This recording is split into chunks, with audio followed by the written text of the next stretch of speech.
Swastiastu. Om Swastiastu. Pemirsa, selamat berjumpa dalam acara perbincangan kita, dan luar biasa hari ini kita mendapatkan kesempatan yang cukup bagus dan luar biasa karena kita berada di Geriung Mumbul Sari Serongge Gianyar. Kita akan berbincang berkaitan dengan tema ritual Hindu di zaman global. Kita tahu persis bahwa saat ini memang perkembangan agama Hindu sangat berhimpitan dengan kemajuan teknologi, kemudian dan ada globalisasi yang luar biasa membuat beberapa hal perlu ada pemaknaan ulang dan sebagainya. Dan untuk itulah kita hadir di Geriung Mumbul Sari bersama Ide Pandita Empu Jaya Acarya Nanda. Kita sapa dulu beliau. Om Swastiastu, Radu. Om Swastiastu. Yes. Om Swastiastu, permisa dimanapun berada. Cek dong Astung karen nak kena covid. Niki Radu didampingi anak-anak niki itu nggih. Nggih, niki anak niki yang kedua, yang pertama ada di Serang Banten, beliau yang ketiga. Niki saya anak Waktre. Ini masih Bawati beliau. Oh nggih. Luar nggih. biasa niki pemirsa. Ini luar biasa kita bertemu dengan para penglingsir kita. Jadi beruntung sekali saya hadir di sini dan kita bisa berbincang-bincang. Ratu, niki berkaitan dengan kita, agama kita Hindu terus menjadi bahan pembicaraan, bahkan terus menjadi apa namanya ya, kira-kira diskusi di masyarakat di tengah globalisasi seperti ini. Apa sesungguhnya yang terjadi itu? Sebenarnya ketika kita berbicara masalah agama Hindu ya, kita harus menempatkan agama pada dua sisi. Satu sebagai keyakinan, kemudian satu sebagai institusi. Nah, ketika dia sudah keyakinan itu sangat pribadi sekali sifatnya, vertikal antara personal kita dengan keberadaan beliau yang di atas. Namun ketika kita berbicara masalah agama sebagai institusi, ya selain dia agama keyakinan kepada Tuhan seperti saya sebutkan tadi secara vertikal itu, secara keyakinan adalah agama itu juga bagaimana cara orang meyakini Tuhan, kan itu. Nah, bagaimana cara orang dan segala sesuatu yang bersangkut paut dengan keyakinan itu prinsip dasar. Bagaimana orang meyakini dan segala sesuatu yang bersangkut paut. Karena bagaimana orang meyakini tentu antara Pak sendiri dengan saya bisa berbeda. Walaupun kita sama-sama Hindu. Nah, bagaimana cara meyakini dan segala sesuatu yang bersangkut paut dengan kayak inilah kemudian menjadi sebuah ruang yang benar-benar tidak bisa terukur. Ya, karena tidak bisa terukur, akhirnya kitab suci kita, pewahyuan yang diturunkan oleh Tuhan memberikan kita 4 jalan. Catur Yoga Marga. Kayak tadi ya.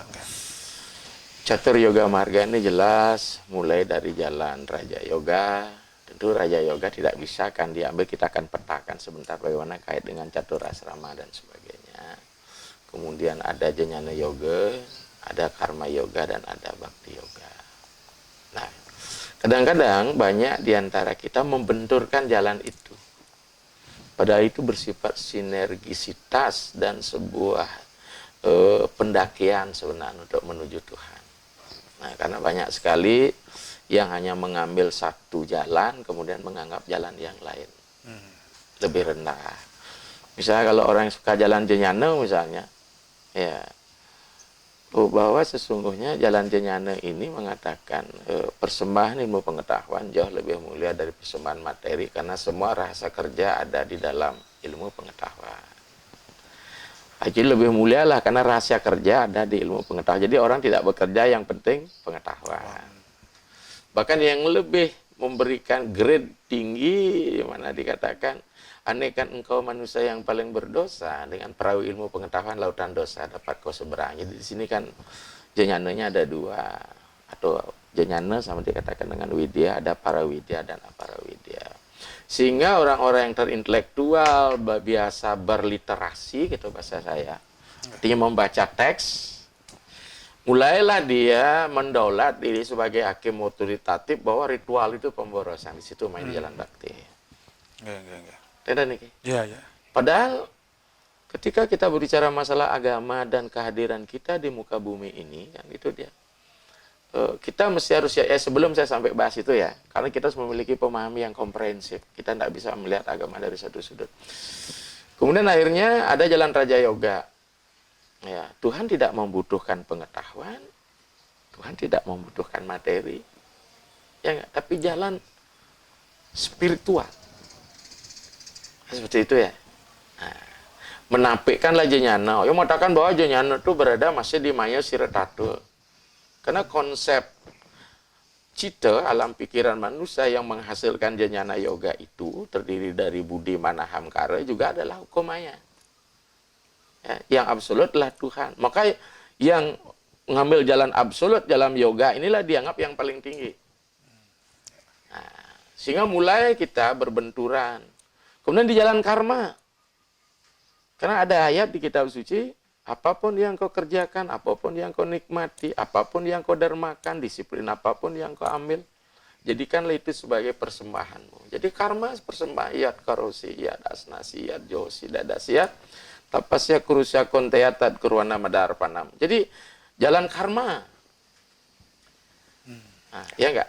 Kemudian bakti lagi mengklaim dirinya bahwa sesungguhnya baktilah tidak akan ada tingkat maksimal dicapai melalui yoga, melalui janyana, melalui karma kalau tidak dilandasi oleh bakti. Waduh. Ya enggak? Di salah satu teks Bhagavad Gita mengatakan man manobawu mad bakto mad yaji mam namas kuru mam ewai setiam te prati jane priyosime. Man mano berpikirlah tentang aku. Mad bakto sujudlah kepadaku. Mad yaji beriadnya lah kepadaku. Mam namas kuru hormatlah kepadamu. Ewam te satyam te prati jane priyosime. Maka dengan demikian rasa bakti akan kuterima. Ya kita kan tidak bisa. Maka disinilah sebenarnya terjadi. Ya, bahkan ada sebuah ilustrasi yang mengatakan di satu cerita lah di peseraman Yamuna ya, bukan ilustrasi untuk memperkuat konsep kita tentang itu. Di situ peseraman banyak anak didik, banyak kalau di Islam santrinya, kalau kita sisanya kebetulan ada pohon mangga yang sedang berbuah ranum, banyak jatuh. Nah, kemudian ada dua sisya yang berdebat. Kenapa buah mangga itu jatuh? Satu mengatakan karena dia kena gravitasi. Kedua mengatakan memang sudah masak. Nah, ribut terus punya dapat jawaban. Akhirnya apa? Pemirsa, datang lagi satu. Mangga itu dia ambil, dibersihkan, dikupas, kemudian dia persembahkan Tuhan, habis itu dinikmati. Jadi yang dua belum selesai berdebat tentang jatuhnya buah mangga itu. Iya. Nah, Ampur, berarti siapa yang sebetulnya menyatakan bahwa ini yang paling baik, kemudian Janana Marga yang baik? Ini kan sebetulnya diskusi ini kan kita juga sebetulnya yang membuat itu kan? Ya. Makanya kuasa wacana kan seperti itu. Jadi Tuhan itu sangat apa? Sangat demokrasi sebenarnya. Kalau memang Anda tidak bisa jalan janyana, jalan bakti, Anda mungkin di situ Anda menemukan diri Anda. Maka saya katakan ada satu pertanyaan, kalau Pak Walaka, apakah saya sebagai pendeta ini lebih baik dan lebih mulia karena saya? Tidak ada jaminan. Karena apa Pak manusia, saya juga manusia. Ya nggak? Iya. Nah oleh sebab itu sekarang mari kita ulas. Sesungguhnya jalan yang diberikan oleh Tuhan itu karena bekal kelahiran kita seperti itu. Artinya tidak boleh ada orang lain yang mencas bahwa ini jalan yang terbaik, ini jalan yang nanti itu, kita kan, masuk ke konsep fenomena global ya. Baik. Kita masuk di situ kita akan mulai pelan-pelan. Ternyata Tuhan, saya sering bilang, Tuhan Maha Kasih pada kita. Ya, bagian dari dirinya diberikan, bagian yang absolut dijadikan Atman. Bagian yang relatif ya menjadi alam pikiran main, menjadi badan, kan itu dia. Kan unsurnya begitu, unsur tiga itu. Apa yang disebut dengan spirit, kemudian apa yang disebut dengan psikis, kemudian apa yang disebut dengan fisikal. Baik, Ratu kita hentikan dulu sejenak. Okay. Nah, pemirsa, kami akan kembali nanti setelah pariwara berikut ini.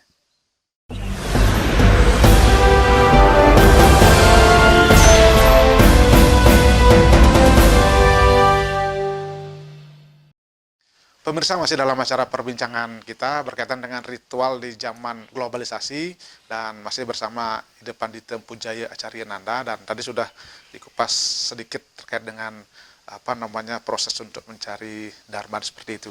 Saya lanjut, Ratu. Tadi dijelaskan terkait dengan kita bagaimana sebetulnya tidak boleh saling menjustifikasi ya, mengklaim mengklaim benar bahwa ini yang kebenaran. terbenar, ini yang Iya. paling benar, yang ini paling Iya. salah. Silakan tuh lanjut tuh. Beniki ya, sebagaimana kita ketahui, saya katakan Tuhan Maha Kasih. Kita tidak membandingkan dengan agama, tapi menyandingkan. Bahwa bahan baku kehadiran manusia ini di muka bumi, semua berasal dari Tuhan.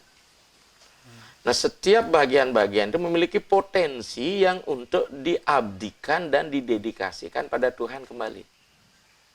Ini kita cara melihatnya. Oleh sebab itu, Atman juga dari beliau yang absolut. Pikiran juga dari bagian relatif beliau. Di dalam filsafat Samkhya dan Yoga maupun Vedanta, kita akan ketemu yang namanya Purusa dan Prakrti. Unsur Purusa adalah yang absolut. Ya. Ya, jadi yang absolut ini ya memang sudah tidak lagi kena kena hukum relativitas. Kemudian yang Maya, Prakrti ini jelas alam pikiran. Itu semua berasal dari Tuhan. Maka teks Maitreya Upanishad mengatakan dari mana semua yang ada ini lahir, dengan apa yang ada ini akan berkembang, dan kemana yang ada ini akan kembali, itulah aku. Jadi yang jelas di situ bahwa Tuhan itu causa prima, causa efisien, dan causa finalis. Dalam bahasa agama kita disebut dengan sangkan paraning dumadi. Dalam teks Lokar Susastra kita di Bali mengatakan, Risa kue jagat kabeh mijil saking batara siwa, lino iya juga maring siwa ike. Ini dasarnya. Jadi berasal dari Tuhan, diproses dalam wilayah Tuhan, dan kembali pada Tuhan. Tidak ada ruang pun yang kosong. Alam semesta jagat raya cuma 1/4 dari perwujudan Tuhan. 3/4 di luar jangkauan kita. Begitu maha besarnya Tuhan. Maka tidak ada ruang apapun, material, apapun, anasir, unsur, elemen di luar Tuhan. Dan Tuhan ada di dalamnya. Maka jika tidak ada Tuhan di dalam, berarti Tuhan tidak maha kuasa. Maka kita mengenal puja siwa bumi, siwa toyam, siwa teja, samirana. Itulah Tuhan dalam aspek imanen di air, di bumi, di api, di angin, samirana. Sehingga dia masuk. Nah, oleh sebab itu, ketika kita kembali kepada Tuhan, apakah kita kembalikan materinya? Bagi yang memang berkecukup dan memiliki kemampuan tidak menggunakan intelektual, atau dengan intelektualnya dia kembali sama Tuhan? Atau dia kembali dengan spiritnya, tapi ketiga-tiganya harus bersinergi. Ini dia. Maka ketika sebenarnya unsur materi harus kembali, tidak bisa tidak. Unsur spirit juga harus kembali, unsur intelek juga harus kembali kepada Tuhan. Itulah persembahan secara utuh. Dan itu diterima sesungguhnya Diterima oleh Tuhan. apapun itu kan. Iya, karena bahan baku kita ketiga itu kita diberikan, maka ketiga itu harus dikembalikan. Ketika kita mengambil ini, kita sudah mengikatkan anasir Tuhan. Di mana ada kolaborasi triguna bermain di dalamnya, kemudian bermain juga di alam pikiran. Cita budi manaham kare ini yang bermain menjadi panca tanmatra, panca mahabuta, panca karmendriya, panca budi indriya. Maka hasil sintese ini mesti harus didedikasikan sama Tuhan. Maka dengan demikian misalnya, saya katakan orang bakti dengan persembahan materi. Saya katakan, itu tidak semata-mata hanya permasalahan ketika dia bakti ada transaksi, tidak. Makanya saya katakan niatnya itu ikhlas. Artinya tidak dipaksakan untuk dalam konteks materi yang berlebihan kalau memang tidak mampu. Kan Itu makanya. Karena konsepnya kan seperti itu. Hanya permasalahan ketika ego bermain kan niatnya menjadi pamer. Bahkan difestivalkan. Tapi bagi yang pelit, jangankan materi. Andai kan air kencing pun diminta tidak dikasih kan gitu ya. Kuncinya di keikhlasan. Di keikhlasan. Maka dengan demikian konsep ketika kita hadir, kita diikat oleh tiga komponen, kita mengikat ketiga komponen menjadi satu kesatuan antara spirit, mind, dan fisikal. Maka ketika kita kembali ke Tuhan, ini ketiga harus dikembalikan. Pengikatan ini disebut raga. Pengembalian disebut wahai ragia. Pelepasan. Itu yang maksud mungkin makna mendasar dari yarnya itu seharusnya tuh. Itu dia. Ketika konsep pelepas itu sebenarnya yoga sejati. Tapi ketika kita hanya mempersembahkan spirit kita, sementara kita diberikan badan, terus apa persembahan badan kita? Ya badan ini. Yadnya nge nirmalat maka. Tubuhmu lah sebenarnya yadnya. Bagaimana mayatnyakan tubuhmu? Jadikan tubuhmu sifat-sifat dewani. Jadikan tubuhmu sifat-sifat ilahi. Kalau bahasa orang, matamu harus berpandangan yang benar, pikiranmu harus berwawasan yang benar, mulutmu harus bercerita tentang kebenaran, telingamu harus mendengar yang baik-baik, yang dewani. Kan di sini masalahnya. Artinya memang tidak ada sekat-sekat bahwa kalau beriarnya itu harus materinya harus begini kan gitu. Tidak. Apa yang semampu Ya, kita gitu kan. makanya ketika orang juga melakukan jihadnya dengan ritual gitu misalnya, di mananya dia? Di mananya dia beryoga? Di mana dia melakukan konsep penyatuan? Ya enggak? Ketika dia membuat ianya, Tuhan kan dihadirkan di upekara, dibuat Banten, Pinake, warna rupaning itu betara. Kemudian dia tatap, dia persembahkan. Bagaimana dia mengubah alam ini, di situ manusia memberikan nilai. Makanya saya mengatakan, kalau hanya persembahan, patram, puspam, palam, toyam, peran manusia tidak ada di dalamnya. Karena alam yang siap saji. Kita belum memberikan nilai tambah pada materi dari alam disajikan itu, maka kita buat bebanten. Kita buat canang. Bagaimana kaitannya kalau misalnya ada yang menyalahkan bahwa ini kurang dan sebagainya, itu gimana, Ratu? Sebenarnya begini, ketika kita coba mulai mengembalikan material itu pada Tuhan, tentu ada aturan main. Mengembalikan itu kan tidak serampangan. Maka disinilah ada sastranya. Ya nggak? Ada sastranya. Walaupun kita berpedoman pada sastra, ya pasti tingkat kesalahan juga ada. Ya nggak? Maka dalam teks mengawali ritual aja, inak saram, inak padam, ina mantra, tatai waca, ina bakti, ina werdi, sadesyo, mantra hinam. Doa saya kurang, perbuatan kriya hinam, bakti hinam. Dari sini kan kita, maka itu ketika kita beriatnya, siapapun dia, jangankan Anda yang belaka, saya saja. Saya disebut pemuput, mengawali puja kesama swamam Mahadewa, kesa akhiri, mamai ego kepemilikan, swamam yang ada pada, turunkan ego. Baru sarwa prani itangkara. Makanya kita tidak bisa mendolat diri kita sebagai hakim otoritatif, menyalahkan ini, menyalahkan itu. Ya enggak?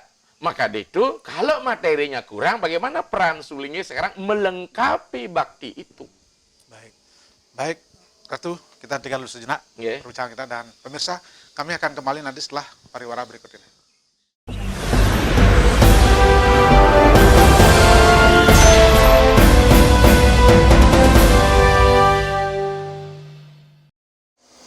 Pemirsa, masih dalam acara perbincangan kita bersama Ide Pandita Pujaya Acaryananda, dan kita masih membahas terkait dengan ritual agama di zaman globalisasi. Saya lanjut, Ratu.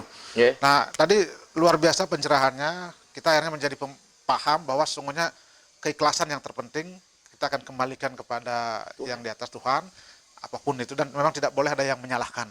Tapi persoalannya sekarang adalah banyak yang berpikir ini ritual kita, upacara kita di Bali sangat mewah, sangat ruwet, sangat mahal. Bisa kok disederhanakan? Gimana, Ratu? Sebenarnya tidak bisa disederhanakan. Tadi saya katakan, ketika kita hadir dengan materi, tapi materi yang tertata. Di mana hidung kita di mata, kan tidak mesti pancoma buta, ya, mata kita ada di bawah, ini kan nggak mungkin itu. Ditata sedemikian rupa. Maka ketika kita kembali juga ditata. Ya enggak? Nah, tatanan personal dengan tataran komunal kan berbeda. Kadang nih. Nah, bagi yang hanya mementingkan konsep tadi, konsep janyana, pasti akan mengkritik Banten habis-habisan. Tapi bagi yang tidak paham tentang janyana di bakti, dan akan selalu menyalahkan ritual yang salah karena tidak sesuai dengan selera si pemuput, selera ini, selera itu kan. Ini yang lebih besar, ritual ini yang lebih penting. Maka konsep kita sekarang bagaimana membangun keseimbangan antara ritual dengan tatua dan dengan susila. Tetapi, nah, mohon maaf ini, karena kita mana tatua, susila, upekara, bagi yang memang menghadirkan profit oriented, orientasinya, maka dia bilang, itu boleh sulingnya jual Banten ya, itu misalnya, itu Bantennya mahal dan sebagainya. Saya tidak mengatakan itu tidak boleh. Ini karakter dari sang sulingge. Mohon maaf ini anak-anak semua. Ada brahmanan yang brahmana, ada brahmanan yang kesatria, ada brahmanan yang wesya. Berarti kalau dia memang bisnis Banten, brahmanan yang wesya. Itu kalau ini modelnya, beliau sudah menggunakan konsep berpikir ini seperti seorang dagang, kan sederhana bahasanya. Bagi seorang dagang, kalau beliau kita mintain barang, pasti barangnya keluar. Tidak barang yang sedikit, barang yang besar supaya lebih banyak lakunya. Mohon maaf ini ya. Ya, kan ini mestinya, mohon maaf ini saya tidak menjustis, tanyakan berapa kemampuan mereka, kemampuan tidak berarti masalah uang, berapa SDM yang ada di dalamnya. Bahasa Bali niki sebut dengan pangus. Oh, raga mendukung ajak lelimo, iatnya mau nih patut negai. Jika itu dia kakak mesti sekian. Nah, kadang-kala kan di situ persoalannya tuh. Ketika masyarakat datang, sampun api kan nunas enten Kumuput ya. Nah, sampun api dados harus sampun aduh diberikan gambaran-gambaran itu Ya. kan otomatis kita sebagai masyarakat harus kan kita Ya. walaupun dalam arti agak berat juga sebetulnya kan gitu. Ya, Sampun api mesti nih kan, cara gitu. makanya kembali nih Ki, seorang sulingnya dan kan kadang-kadang kan posisinya kan komunikasinya begini. Ya, betul nih gitu. Sulingnya ada di ordinat, umat ada Ini di subordinat. ah. Soal tidak berani menentang ini. Akhirnya apa? Mohon maaf, inilah menyebabkan sekarang siswa itu mencari di mana sulingnya yang bisa murah. diajak komunikasi. Nah, yang murah yang komunikasi kan gitu. Iya. Tapi kalau sekarang mereka mohon maaf ini, ketika mereka memiliki kesadaran spiritual begitu ya, niat untuk melihatnya tuh Ya. tidak kembali bicara perhitungan, tinggal bagaimana mengedukasi sama seperti orang lagi cinta begitu. Dia kan tidak memperhitungkan pengorbanan pada sang pacar. Ya kan begitu. Maka dengan demikian di era global sekarang gimana? Nah, karena dia ritual itu adalah menyangkut sebuah tontonan, saya bilang dulu, di dalamnya ada tuntunan, ada tatanan, mampu tidak menjawab tantangan dan tuntutan zaman. Kan itu masalahnya. Karena situasi global tadi itu ya. Sekarang sebegini. Terutama kita yang orang rantauan, ini anak rantauan juga, ini juga rantauan nih. Ya kan, ini pulang dari Solo, ini dari Jakarta nih. Kalau ini rantauan seberang, ini bukan dari Nusa. Itu ya. Nah, gimana kota-kota besar? Kurangnya waktu kita untuk menggarap ritual, iatnya lebih banyak real, tidak hanya persembahan materi kepada Tuhan, kita kembali ke pancayatnya yang lebih luas. Makanya nilai sebuah iatnya, volume iatnya tidak boleh berkurang, tetapi wujudnya bisa digeser. Artinya kalau ada kata-kata orang bilang yatnya kita sebenarnya bisa disederhanakan, benar apa tidak itu? Bukan disederhanakan. Ya, ada memang sudah paket sederhana. Kalau Pak punya baju disederhanakan gimana? Tapi kan Bapak punya baju yang sederhana. Ya, artinya yang sudah mewah itu jangan coba diutak-atik dengan paket besar, misalnya Pedudusan Agung, Manawaratna. Biarkan begitu bagi yang mampu silahkan. Tetapi ada paket berdasarkan sakti, kemampuan kita yang memang tidak mencangkau yang besar, apakah sumber daya manusia atau finance, ya kita memang sudah ada paket sederhana. Misal, setiap Banten kan ada dewanya itu, istilah dewatanya. Misalnya Pulau Gembal. Pulau Gembal itu banyak yang datang saja, Pak. Situasi mungkin tidak yang termersidang, odalin, sesuai dengan kemampuan, apalagi Purnama Kapat akan datang ini. Anggar kasih misi Purnama. Mestinya tadi di tiang odalin dia bilang begitu. Tapi patut kalau kondisi normal nyatur kalau sangat gede, saya bilang Raja Ageng terus sampai tingkat pura. Terus sekarang pun api nih. Jangankan di tiang nyatur, mau pedudusan, misi melasti, mau kies, saya bilang begitu. Pulau Gembal aja gak mampu. Akhirnya apa? Ada solusi di mana dewa yang dipuja juga sama isinya, tapi dalam paket yang lebih sederhana. Paket yang lebih sederhana, bukan disederhanakan. Inilah misalnya Pulau Gembal, dewanya Gana, kemudian diganti dengan tebasan Samaniloko yang juga peruntukannya pada Dewa Gana. Bebangkit, kan itu dia pujanya untuk Durga Dewi bisa diganti dengan tebasan Durga Dewi. Ini sebenarnya. Dan tugas seorang sulingnya tidak hanya mengambil, mentransfer apa yang ada di lontar, beliau juga harus berpikir. Mengolah, meramu. Sehingga ramuannya ini sama, tapi paketnya menjadi sederhana, bukan paket disederhanakan. Mohon maaf nih. Artinya betul kalau beragama di Hindu katanya ribet, ruwet dan bahkan mahal tuh. Sepunapi itu menjawab itu. Itu orientasi berpikir ya. Bagi orang yang tidak mampu, mereka rela berhutang untuk membuat iatnya, itu kan kembali mindset. Tapi bagi yang orang berpikirnya sudah kadung dicekoki oleh jnana yoga, iya nggak? Nah, makanya saya katakan ribet dan tidak ribetnya, ribet itu proses. Ya nggak? Hanya permasalahannya sekarang kita kan bisa memilih jalan. Silahkan anak beriatnya. Anak pandang ribet, anak tolak itu. Tapi volume anak tidak boleh dikurangi tentang beragama beriatnya itu. Dengan cara apa? Widana punya kedenang kan gitu ya. Ada solusinya. Misalnya begini ya, ini volume ya Dharma nih ya. Ketika di atas kita kecilkan, berarti begini dia. Ya nggak? Ketika ke atas kita naik ke sampingnya begini. Tapi alangkah baiknya ketika kita bicara begini, absis ordinatnya sama dong. Sumu X dan sumu Y. Bahasa Bali, bah bangunnya sama. Jangan terlalu tinggi, ngalik tingginya, sampai rebak, ngolet begini. Ke sampingnya, kecil, ada jangan ke sampingnya besar, ke atasnya tidak ada. Maka konsep kita kan keharmonisan, ritual itu kan harmoni. Baik.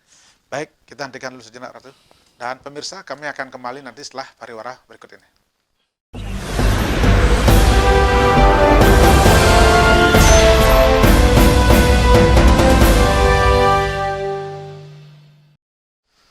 Pemirsa, masih dalam acara perbincangan kita berkaitan dengan ritual agama di zaman globalisasi dan luar biasa dengan Ibu Pandita Pujaya Acaryananda. Tadi sudah sangat banyak kita berikan pemahaman. Saya akan lanjut lagi. Aduh, tadi begitu kita bicara soal tadi penyederhanaan, sebetulnya tidak ada istilah-istilah begitu. Dan yang paling muncul sering sekarang selain soal upacara itu kan soal kremasi, soal model-model begitu tuh. Ini kan orang berpikir ini paket yang paling sederhana sekarang, tidak lagi membayaran di desa. Sapunapi menurut Ratu nih? Sebenarnya begini, kremasi hadir itu kan bagian dari problem solving, permasalahan-permasalahan. Karena yang namanya agama dalam aspek sosial kan tidak semulus apa dalam agama literasi. Kita beragama narasi. Agama narasi itu agama bercerita yang diaplikasikan di masyarakat. Nah, tingkat edukasi, religious literacy, kemelekan beragama setiap masyarakat dan umat Indo kan tidak sama. Tetap masih ada silang kepentingan dan konflik-konflik yang masuk ke wilayah adat. Maka saya katakan, kalau semua umat Indo memiliki kesadaran kelembagaan agama yang sama, tidak mungkin ada kremasi. Ya, karena di satu sisi, lembaga adat sebagai lembaga yang akan menyelenggarakan agama, ya, melembagakan agama itu secara utuh, maka menjadi sad acara. Acara itu tradisi artinya. Lembaga adatlah yang memiliki peran untuk mentradisikan agama. Tapi ternyata di desa seiring dengan perkembangan zaman tentang HAM dan sebagainya, masih ada mendapat perlakuan istimewa, tapi mereka tidak melakukan investasi karma yang sama dengan yang lain. Muncullah kesepekan, kenoroyan, ketidakadilan di masyarakat. Akibatnya, disitulah kembali menjadi Surya Siu. Orang-orang yang berani menentang situasi seperti itu kadang-kadang mulai kesepekan, kenora, atau memang telah melakukan pelanggaran di adat. Nah, akhirnya apa? Beberapa dekade sebelum ada kremasi, memang banyak sekali tidak ada solusi. Jalan satu-satunya mereka akan dibantu oleh saudara kita yang lain yang beda agama, beda keyakinan. Akibatnya konversi akan terjadi. Artinya, karena merasa berutang budi, beralih keyakinan. Ya, betul. Itu jalan tidak, ya saya sendiri 10 tahun di Sulawesi tahu persis. Saya menerima orang terang tidak murni mereka memperbaiki nasib itu. Nah, mereka banyak juga terkendala sanksi adat. Berarti kenapa apa sanksi adat, apa mungkin desa adat kita yang karena semakin lama semakin modern, kemudian aturannya semakin ketat seperti itu, tidak fleksibel, dinamis itu ya? Maka saya katakan, krematorium itu masih dibangun oleh desa adat sih ya. Desa adat yang membangun untuk masyarakatnya, kan aman. Pada kremasi itu artinya kan pengabenan itu, pembakaran jenazah. Pemungun istilahnya. Iya, pemungun, tunon, kremasi, pembakaran jenazah. Sebetulnya di desa adat semua punya itu. Sudah kan? punya itu, tinggal masyarakat mampu nggak desa adat Mengelola. memanfaatkan. Iya. Karena aturannya ribet, inilah kekeran desa lah, inilah dan sebagainya. Sementara kalau dipendam, coba aja sekarang. Ya. Kelas menengah baru mana mau orang kita suruh ngagah membongkar jenazah yang bau busuk. Dia ingin cepat selesai. Iya, dan dia pergi merantau cari ndak lagi ngurus memunjung ke setro dan sebagainya. Maka saya lebih setuju, tolong berikan.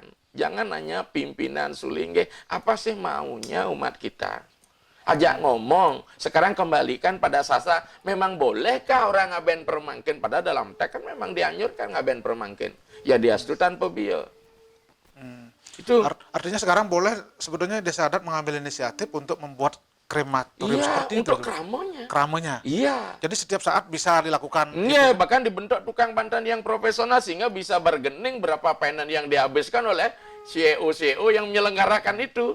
Tidak beralih ke yayasan atau kelompok. Iya, itu kan sebenarnya kalau bicara yayasan kan hanya modalnya masuk ke gelintir orang. Betul. Kalau kita desa yang kelola kan kesejahteraan desa. Iya. Ini siapa yang mesti bicara, artinya mesti merumuskan itu? Karena perkembangan zaman kan harus kita ikuti itu. Ya makanya kita tidak bisa bicara hitam dan putih, tapi kenyataan masyarakat di desa kan hitam dan putih. Ya enggak? Mesti kita mulai ketika kita masyarakat heterogenitas, di mana tingkat yang tinggi dan pasar orang sekarang menanam itu saudara dari daun tukar itu buat Bambang. Senggagah jenazah gimana?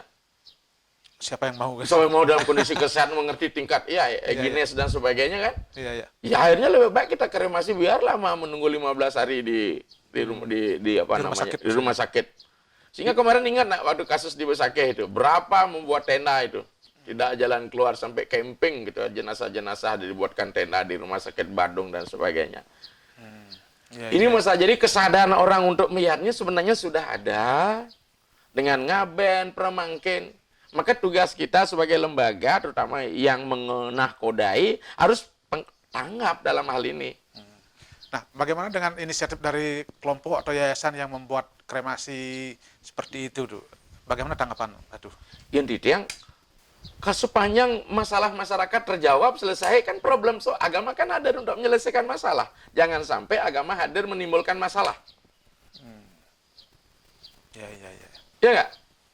Artinya kalau ada masyarakat yang beralih ke kremasi berarti perlu tanda tanya besar. Something wrong di desa adat itu. Kita kan tidak boleh melarang melalui aweg dan dreste. Tapi kita kena memberikan solusi. Tapi biasanya kan muncul persoalan ketika dibilang kremasi atau diselesaikan di kremasi, berarti keramunya tuh kurang memberaya, membanyar di desa. Kesan begitu muncul tuh. Oh, silahkan saja. Tetapi dengan demikian semuanya kan sederhana. Kalau patus mereka bisa masuk kan bisa membantu. Itu artinya apa? Nah, supaya tidak kurang mau beraya dan ngiring kremasi di desa adat, tangani dengan yang profesional. Berarti desa adat saatnya turun untuk mengelola. Ya, desa adat turun mengelola. Kalau semua desa adat di Bali dengan setranya masing-masing mengelola kan enak. Jadi sekarang kan lari ke ekonomi kapitalis ini, tidak sosialis kan? Ya enggak? Karena dia mempersembahkan sesuatu dipertukarkan bukan di kelompok desa adatnya, gitu yang punya kan.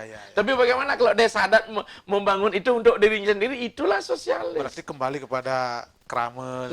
Artinya saya katakan desa adat hadir memang untuk itu. Tapi permasalahan tidak sesederhana itu. Karena desa adat punya nih siwaneng jagat. Sulingnya para puro itu sudah teredukasi nggak nih? Iya. Berarti rasanya mungkin tidak akan mungkin terjadi itu. Desa adat? Ya, desa adat akan membuat kremasi seperti ya, itu. Itulah malah karena ada bagawantan yang desa dan sebagainya. Kemudian perlu kita reposisi kembali tentang pendewasaan kematian, pengabenan. Semut siduler udahlah. Tapi di satu desa 15 hari masih mayati ngoyong kan ini masalah. Belum orang megebakan dan sebagainya. Ya. Maka saya katakan di persimpangan kita. Baik, kita hentikan sejenak Ratu. Dan pemirsa, kami akan kembali nanti setelah pariwara berikut ini.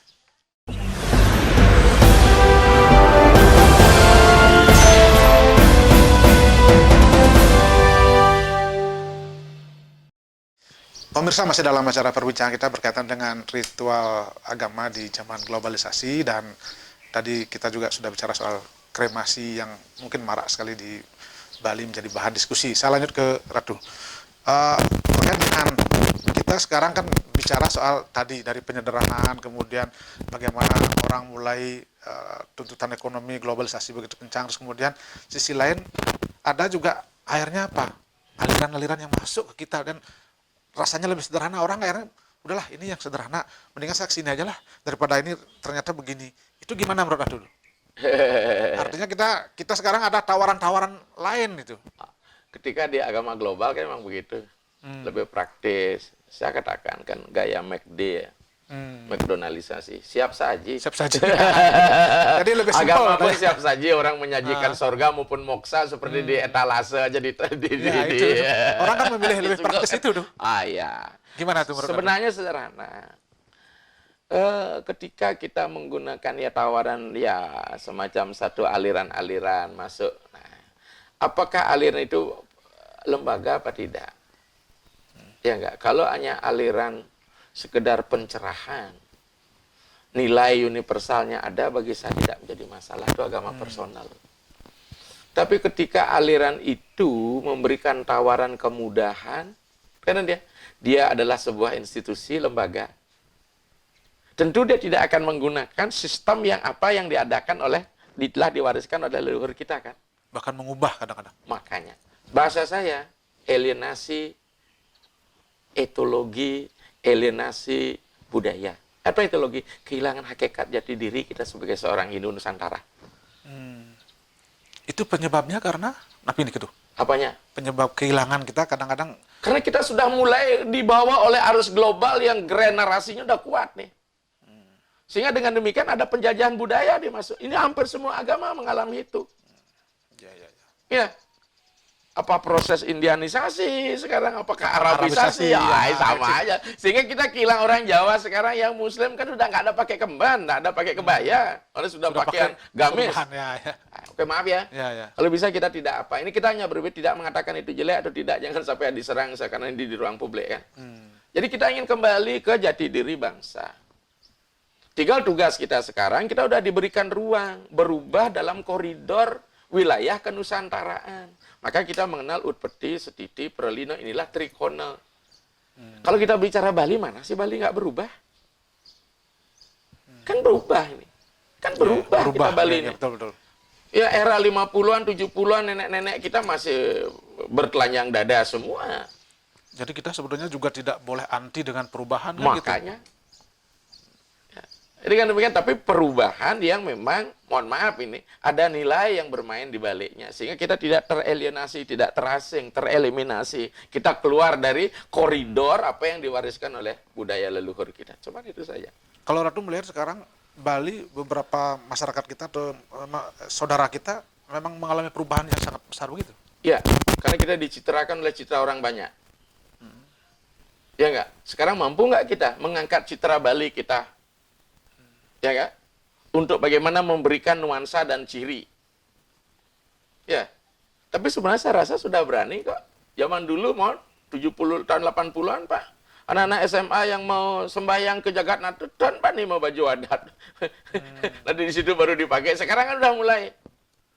Itu udah mulai itu. Kesadaran-kesadaran. Berarti kesadaran yang menuju ke arah yang lebih baik sebetulnya. Iya. Tapi ada Kak kesadaran yang sebetulnya malah menggerus? Itulah kembali ketika dia tidak dilanasi oleh framework ya, kerangka berpikir kemudian nilai, orang menggunakan pakaian ini justru mencampur aduk kan bisa jadi. Ya, ada dia hanya pinjam aja casing ini gitu ya, untuk memanipulasi. Ini kan sangat berbahaya nih. Artinya malah menjadikan apa, bukan akulturasi sebenarnya kan? Oh. Akulturasi bukan. Bukan. Itu apa? Kamuflase mungkin boleh dikatakan. Imitasi ya. Ya. Nah itu gimana caranya menghadapi hal-hal seperti itu untuk generasi muda kita ke depan? Sebenarnya dari mana mulai? Ya, tentu ada proses. Mestinya ada lembaga yang menangani secara serius. Makanya mungkin kalau memang ada penguatan desa adat atau desa pakraman dulu itu ya ini penting. Ya makanya orientasi kita selain yang berritual itu bagi yang Gerehaste. Di situ wilayahnya. Kemudian bagi yang Brahmacari ini benar-benar lembaga desa pekraman, desa adat menjadi desa peseraman. Ini yang penting. Bagaimana saudara-saudara kita di Muslim, wanita ada majelis taklim, ya remaja masjid, kita sudah punya STT sebenarnya. Disitulah mulai kita masukkan kreativitas budaya, pengisian rohani. Ini penting. Karena banyak sekali ada mengatakan, agama ini taat sekali dengan hukum karma pala, tapi tingkat bunuh diri kita tinggi lah. Ya enggak? Berarti ada sesuatu yang salah atau keliru kan? Ini edukasi mental yang penting. Ya. Dan kita ini kan etalase penjualan produk ini kalau boleh dikatakan Bali ini luar biasa progresnya. Orang Jawa masih pakai sepan ceblok, itu sudah motor di Bali mana? Ya.